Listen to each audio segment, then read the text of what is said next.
India में participate करने के लिए एक प्रोसेस है। अच्छा। आप जिस पार्टी के बारे में बात कर रहे हैं, भारत की तीसरे नंबर पॉलिटिकल पार्टी है, जिसके 11 सांसद है। तेलंगाना में देखिए आरएस परवीन कैसे काम कर रहे हैं, पंजाब में गढ़ी कैसे काम कर रहे हैं। आप भारत की तीसरे बड़ी पार्टी को कह रहे हैं कि आ जाइए, एक समोसा बट रहा है, एक प्रोसेस होता है बुलाने का। तो क्या मोदी जी के खिलाफ जंग नहीं लड़ेंगी मायावती? कैसे नहीं, हर तरफ से आप देखिए, बहन जी का एक ट्वीट से स्ट्रीट हिल जाता है। जब सड़कें नहीं बनी थी तब से बहन जी सड़कों पे है।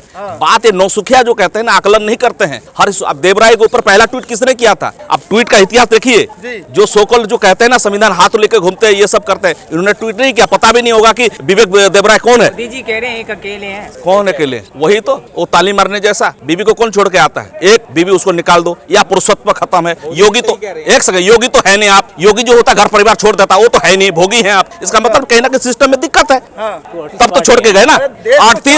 56 सीने वाला 38 पार्टी लेके चल रहा। अभी 38 वाला 38 के साथ जो मैदान में कूदा है, आप उसको ताकत मानते हैं? आप उसको ताकत मानते हैं? किस एंगल से कह रहे हैं कि ये अकेले? अब कर्नाटक में क्या हुआ? कर्नाटक हो गया सुपड़ा साफ, साउथ इंडिया में सुपड़ा साफ हो गया। 3 स्टेट बचा है आपका, बिहार, उत्तर प्रदेश और आपका महाराष्ट्र और एमपी, उसी में जोड़ रहे हैं, फिर भी वहां साफ हो गया है। लेकिन अमित शाह जी तो दावा दे रहे हैं ना 300 पार करेंगे। अब दावा करने के लिए पहले बार तो 540 का भी दावा करते हैं ये लोग। ये भाई अभी तो 3000 पता नहीं 200 कितने सीट की, 80 सीट की बात कर रहे हैं। और हो गया सब, हो तो फिर इलेक्शन क्यों करे? वही आदमी करेगा जिसको ईवीएम के ऊपर सबसे ज्यादा विश्वास होगा, हैक करेगा। तो परिवर्तन आएगा क्या? परिवर्तन देखिए, सामाजिक न्याय तब तक, सामाजिक न्याय क्या है ये सरकार के ऊपर डिपेंड करता है। सरकार के ऊपर निर्भर करता है सामाजिक न्याय कि वो देगा कि नहीं देगा। जैसे मान लीजिए कांग्रेस का सरकार है राजस्थान में, सामाजिक न्याय के लिए आप इतने अच्छे हैं, कर्नाटक में लागू कर दीजिए रिजर्वेशन इन प्राइवेट सेक्टर, आप लागू कर दीजिए।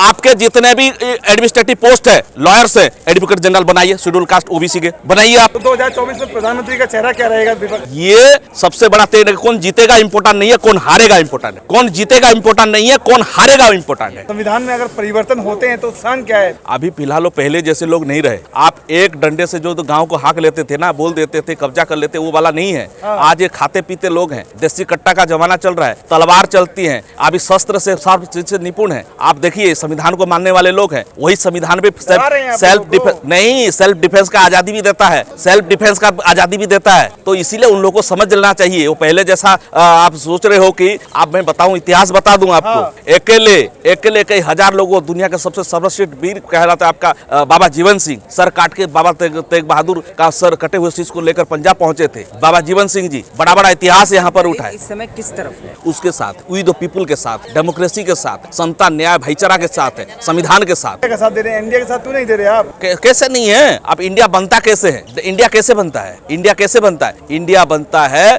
उसके जो गोल्डन प्रिंसिपल है, उसी से इंडिया बनता है। भाईचारा से इंडिया बनता है। जो प्रिंसिपल है प्रेम्बुल का पढ़िएगा, वहाँ पे जो लिखा हुआ है, उसी से इंडिया बनता है। तो क्या बहुजन अब साथ देगा इंडिया का? क्यों नहीं देगा? पहले भी साथ था। ये सबसे राष्ट्रवादी लोग हैं, ये राष्ट्रवादी लोग हैं। पहले साथ था तो सत्ता में क्यों आ रहे हैं बार-बार मोदी? ईवीएम नाम का आप बता दिए, ये तो super computer of America can be hacked by China from its own place. What to speak about EVM, electronic voting machine. आप पर्ची 1 रुपए का पर्ची खरीदते हैं तो आपको क्या मिलता है? प्रूफ मिलता है कि भाई ये खरीदे हैं। अभी देखो, फ्री एंड फेयर इलेक्शन का सिस्टम बताता है, free and fair. I am casting my vote, I am not paying a single penny for that. मैं वोट देता हूं तो मुझे फ्री है, मगर as far as fair word is concern पता नहीं चलता। पिछले बार कुत्ते को वोट दिया था, इस बार गधे को वोट दिया, अगले बार दूसरा गधे को वोट दूंगा। मुझे तो यकीन नहीं हो रहा है ना, वोट कहां जा रहा है। देखिए, machine is machine and machine can be tempered. Machine is machine and machine can be tempered. I have appeared in supreme court also in this case. अब जजमेंट पढ़िए। एल.के. आडवाणी सुब्रमण्यम स्वामी जो गए थे सुप्रीम कोर्ट में, क्या कहा था? इसमें निष्पक्ष चुनाव नहीं हो सकता है। अब निष्पक्ष चुनाव आयोग ही हैक हो गया है।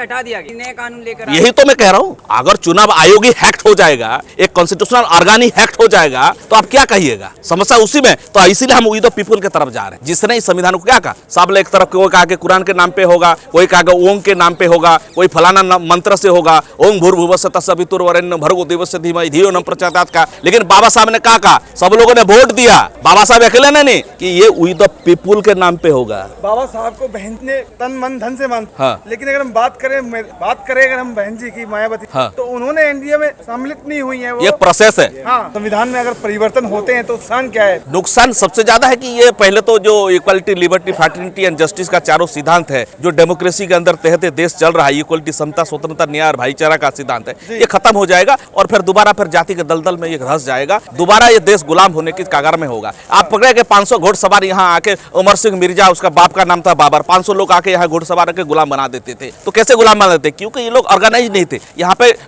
जो छोटे छोटे राज्य हुआ करता था, एक दूसरे के लड़ते थे, जाति के लिए आप एक दूसरे से लड़ते थे, तो दूसरा के कोई मारता तो कहते आप अंग्रेज आ गए, मुगल आ गए यहाँ पर, और राजपूतों को मारने। तो यहाँ पे कोई यूनिटी नहीं बनता। आज इंडियन आर्मी के बारे में बात करेगा, अभी 95% घर में सोएंगे और 5% राजपूत लड़ेगा, तो देश हारेगा नहीं तो जीतेगा। तो सबसे बड़ा असर ये होगा, इसको दूसरा 700 साल तक जैसे मुगल का शासन चला, 250 साल का अंग्रेजों का यहाँ शासन चला, ऐसे दोबारा यहाँ पर अटैक हो जाएगा। कह रहे हिंदू राष्ट्र बनेगा, कैसे बने? एक गांव में प्रूव करके देखो, एक गांव में लागू करा के देखो। बाबा जी ऐसे थोड़ी है ताली बजा बजा के। ताली कौन बजाता है? मैं पूछना चाहता हूँ, ताली कौन बजाता है? जो ये थर्ड जेंडर के लोग हैं वो ताली बजाते, दूसरा कोई ताली बजाता है? ताली वही लोग बजाते हैं। तो यही सब जो भगोड़े लोग हैं, ये सब चीज के ये थोड़ी बताएंगे, ये गरगाने की बात है, ये सब नॉनसेंस चीज है। ये सुप्रीम कोर्ट के ऊपर सीधा सीधा ये मैं कहूँगा हमला है। ये तो धर्म तत्व जो है का जो सिद्धांत लेकर सुप्रीम कोर्ट बैठा हुआ है ना, देख रहा है, और सुप्रीम कोर्ट में जो चीफ जस्टिस जिसको जो संविधान को साक्षी मान के ये शपथ लेते हैं, तमाम जो कॉन्स्टिट्यूशन को संविधान पे हाथ रखे जितने भी पार्लियामेंट्रियन है, मिनिस्टर है, संविधान, इवन कि मोदी जी ने संसद में क्या कहा था? संसद में यही कहा था कि ये जो नेशनल जो बुक है, किताब है, ये कॉन्स्टिट्यूशन है। राष्ट्र ग्रंथ क्या है? राष्ट्र ग्रंथ को क्या कहा था? प्रधानमंत्री खुद के प्रधान सेवक ने कहा था। अगर इसके ऊपर ये होगा तो ये बहुत बड़ा अटैक होगा। मोदी जी के बड़े पापा जी अटल बिहारी वाजपेयी जी ने भी यही सोचा था। बिना पार्लियामेंट पे उसको विधिवत तरीके से उसको लागू नहीं करा के एक वेंकटचलिया के अध्यक्षता में कॉन्स्टिट्यूशन को रिव्यू करने की कोशिश की गई थी। एक असफल प्रयास की गई थी अटल बिहारी वाजपेयी, जिन्होंने थूक कर चाटा था, माफी मांगा था अंग्रेजों से। आज उनके जो बच्चे हैं, अभी जो देवरॉय की जो बात चल रही है, विवेक देवरॉय की, वो आर्थिक है। अब बताइए, संवैधानिक पोस्ट, जिम्मेदार पोस्ट में रहकर वो आदमी बिना अपने पापा जी से पूछे, पापा जी का मतलब बिना अपने मोदी जी से पूछे, नड्डा जी से पूछे या अमित शाह जी के पूछे तो नहीं बयान देगा। उसको पता है संवैधानिक पोस्ट का गरिमा क्या होता है, संविधान होता क्या है। नया संसद बन गया ना, लेकिन किसके अधीन? संविधान के तहत ही बना है ना। और जो बेसिक स्ट्रक्चर की बात है, जहां सुप्रीम कोर्ट एग्जिस्ट कर रहा है देश में, ये कहीं ना कहीं सीधे सीधे सुप्रीम कोर्ट को चुनौती है। अब हुआ कोरोना का ट्रेलर दिखा दिया था, आपको पता होगा, ट्रेलर दिखा दिया था ना, जो छुप के मारते हैं, छुप के बार करते हैं, ये सब चीज दिखा दिया था। उसके बाद फिर बैकफुट पे गया ना, सुप्रीम कोर्ट गया कि नहीं गया? रिव्यू के माध्यम से हुआ कि नहीं हुआ? तो बात ये कहने की करने गलत ही है, ये जागरूक लोगों की है। संविधान अभी संवैधानिक देश में, इवन इफ अभी सीजे चंद्रचूड़ साहब ने भी कहा कि ये उन लोगों का भी रक्षा करता है, उनके भी हित की बात करता है जो